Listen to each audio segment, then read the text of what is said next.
Oi gente, tudo bem? Hoje eu vou fazer um paper squeeze com vocês.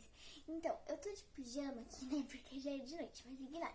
Então, aqui são os materiais. Tá bem bagunçado, né? Porque é assim mesmo.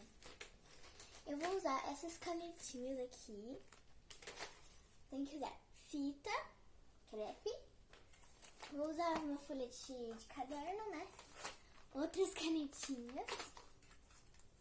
Tesoura, régua, sacola plástica e, né, decoração.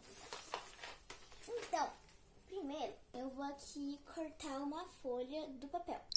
Pronto, gente, já cortei aqui. Então, aqui eu vou fazer... Acho que eu vou fazer... O que eu posso fazer? Não sei, peraí, gente, vou pensar no... Tive uma ideia, só vou fazer um arco-íris mesmo. Então eu vou pegar aqui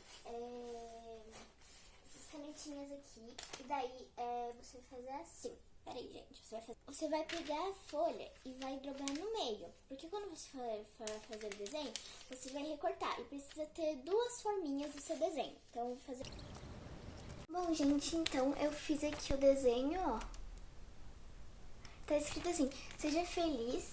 E daí, ó, aqui atrás tem uma segunda parte, né?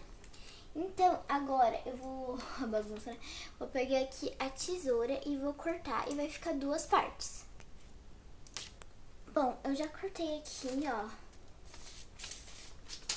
Daí, ó, ficou duas partes.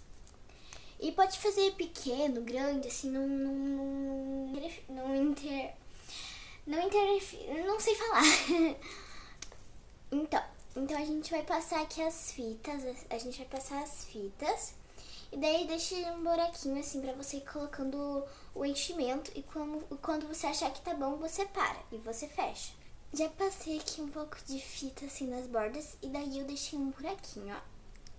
Buraco não, né? Um buraco. Um buraquinho não, um buraco. Ó, e agora eu vou pegar aqui essa sacola plástica, algodão, se vocês quiserem, mas eu prefiro sacola plástica, não desse tamanho, né? Tô perdida. Vou cortar aqui o tamanho, daí eu volto. Gente, eu já coloquei fita em tudo, já fechei. E agora, todos esses negocinhos que ficam aqui, você pega a tesoura. Daí vai cortando. Pronto, já cortei, então ficou assim. Acho que ficou bem legal. E eu postei outro vídeo, talvez, eu não sei se deu certo, né, pra postar. Daí eu fiz um outro paper squish bem maior. Mas então, esse foi o resultado do meu paper squish. Se vocês quiserem fazer igual, podem fazer, eu não ligo. E ficou assim,